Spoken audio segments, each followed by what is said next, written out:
Oke guys, assalamualaikum warahmatullahi wabarakatuh. Guys ya, ketemu lagi dengan Haifa Nova RH. Guys, tadi perjalanan kita guys ya terhambat oleh apa istilahnya tuh turunnya hujan guys ya. Tapi sore ini lumayan cukup cerah guys ya. Tadi hujan hampir eh, 2 jam lebih guys ya mengguyur kota Cipatat guys ya. Nah ini kita mencoba ya untuk datang ke lokasi Gua Pawon guys ya. Mudah-mudahan ini waktunya keburu guys ya, karena memang di sini tidak boleh lebih dari jam 5 guys ya. Nah ini ada sekitar 1 jam lagi. Alhamdulillah hujan sudah reda ya, atau udah eh, apa istilahnya tuh sudah mulai tidak turun hujan lagi guys ya. Posisinya ini jalanan alhamdulillah kering. Semoga hari ini perjalanan kita diselamatkan Allah Subhanahu wa taala. Amin amin ya Allah ya robbal alamin. Oke guys, ikuti terus keseruannya guys. Oke, ini kita akan menuju ke Gua Pawon guys ya. Oke. Yuk, kita lanjut. Oke ya, ikuti.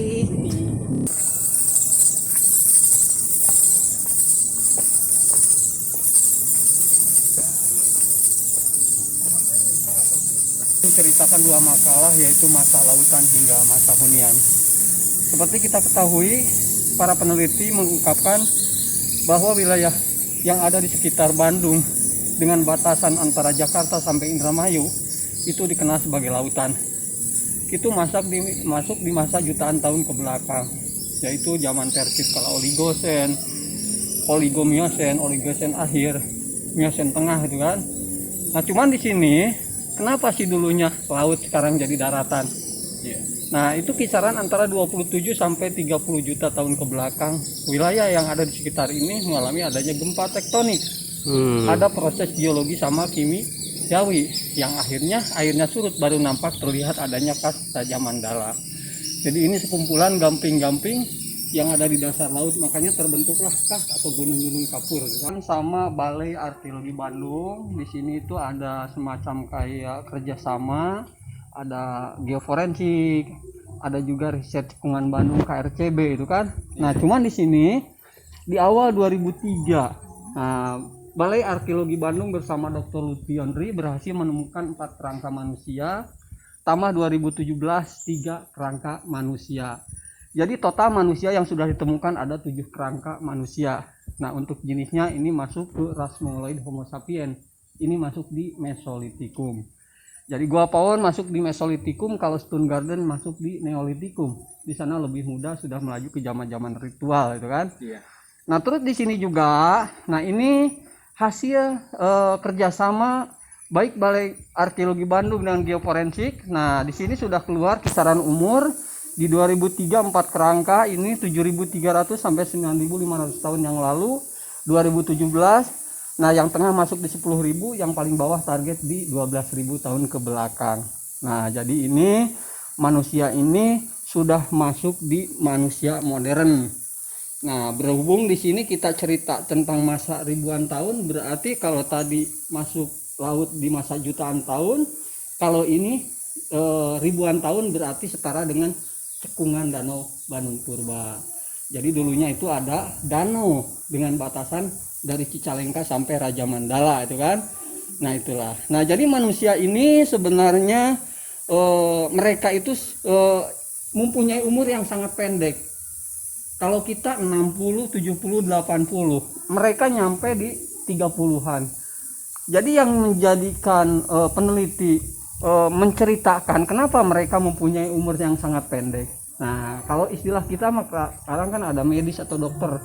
Kalau dulu sudah kebayang wabah penyakit maka mereka tidak ada solusi lain, patah akhirnya meninggal dunia. Seorang ibu mau melahirkan, tidak ada solusi, akhirnya patah dan meninggal dunia. Itulah yang menjadi catatan bahwa mereka mempunyai umur yang sangat pendek. Nah, cuman di sini tingkat kecerdasan yang nama manusia itu boleh dikatakan daya ingatannya itu lebih daripada yang lainnya. Contohnya di sini mereka sudah mengenal kata budaya atau tradisi. Nah, contohnya di sini salah satu yang mereka punya dengan tradisi penguburan dengan posisi lipatan itu kan. Yang itu ya Pak ya? Nah, ini Jadi mereka menganggap setiap manusia sebelum lahir ke muka bumi pernah mengalami dalam kandungan sang ibu. Iya. Akhirnya lah diberlakukanlah tradisi penguburan dengan posisi lipatan. Nah, Oke, pelan-pelannya. oke. Yuk kita ke bawah. Kita menuju ke mana ini, Pak? Kita ke jendela-jendela. Jendela. Jadi di situ bisa satu rumah. Rumah ini bagian depannya menghadap ke sebelah utara. Cuman rumah mereka itu mungkin dilihat di situ ada bongkahan dari hasil robohan. Nah, makanya kesimpulan di sini itu mereka itu entah pindah tempat atau punah. Nah, jadi di sini itu ada sesuatu hal yang bisa dianggap hal yang sangat penting. Jadi setiap mereka memilih tempat untuk pindah tempat itu ada tingkat hitungannya. Contohnya di sini misalkan di jendela ketiga. Di sini nampak lihat kita ke bawah. Nah, di sini udah jelas yang mereka cari biasanya air sebagai faktor kehidupan utama. Di bawah sana ada mata air. Nah, terus di sini mereka juga mengharapkan setiap rumahnya atau gua yang mereka istilah singgahi itu harus ada jurangnya. Jadi maksudnya waktu mereka hidup di alam terbuka, tantangan yang paling mereka takutkan itu serangan hewan buas. Nah, jadi di sini mempunyai arti tingkat kepentingan, berarti mereka juga menghindari faktor bahaya dari serangan hewan buas. Jadi multifungsi gua sebagai hunian sekaligus untuk pengamanan dari hewan buas tersebut, gitu kan. Nah, itulah. Nah, itu mungkin yang bisa tambahkan kita untuk cerita tentang pawon ini. Ya. Oke, terima kasih banyak, Pak. Sama-sama. Hasilnya pembelajaran bagi kita semua ya, Pak ya. Iya. Amin ya rabbal alamin. Oke, Pak, terima kasih banyak. Assalamualaikum warahmatullahi wabarakatuh.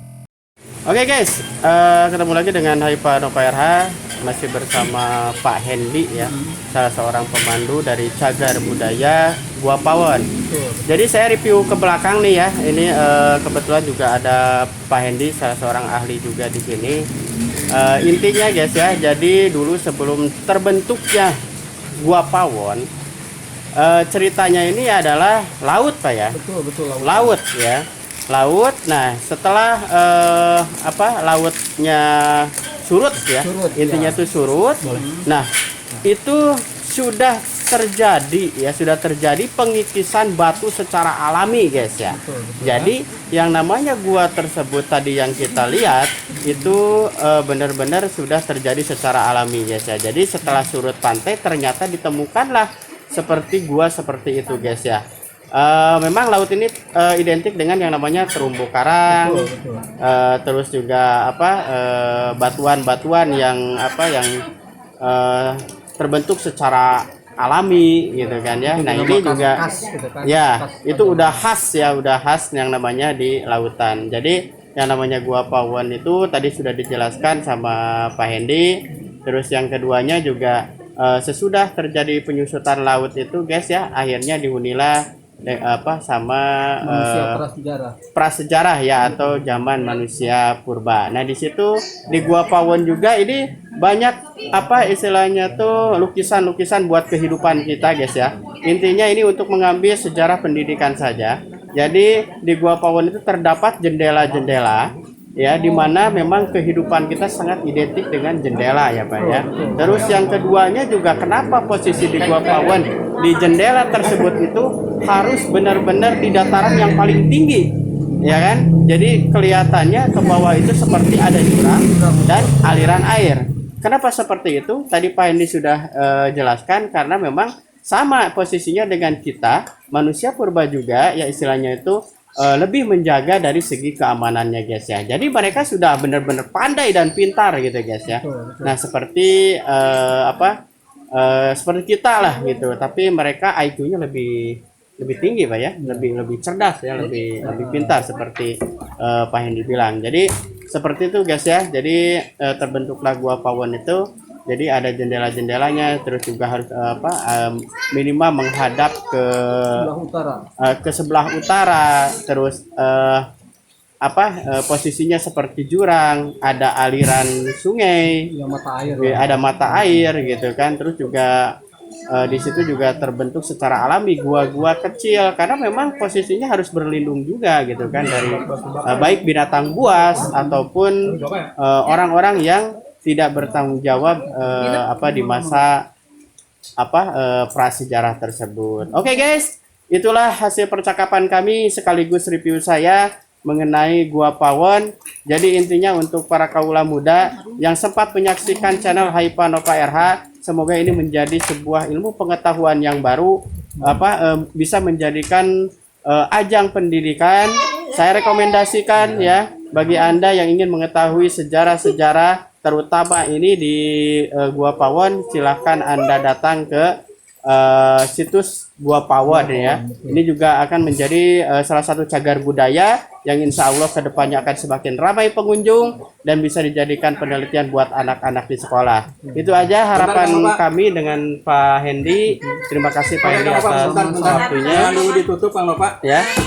Mohon penjelasannya ya untuk Kang Nova jelaskan, bahkan syuting kali ini kita bareng sama Debbie Studio seperti itu. Jadi ditakutkan ini pihak publisher Kang. Coba dijelaskan aja.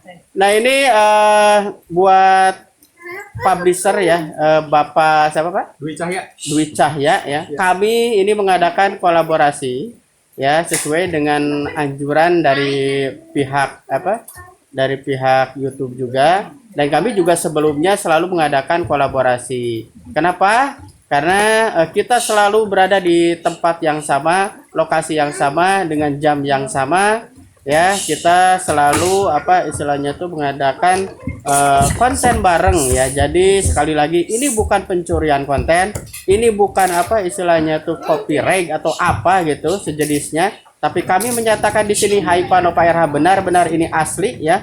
Ini juga ada Pak Hendy saksinya. Kita datang ke sini ya Pak ya dari tim Hypanova RH. Oke, terima kasih. Sampai ketemu lagi di vlog selanjutnya guys ya. Wassalamualaikum warahmatullahi wabarakatuh. Sekali lagi ini asli ya. Betul.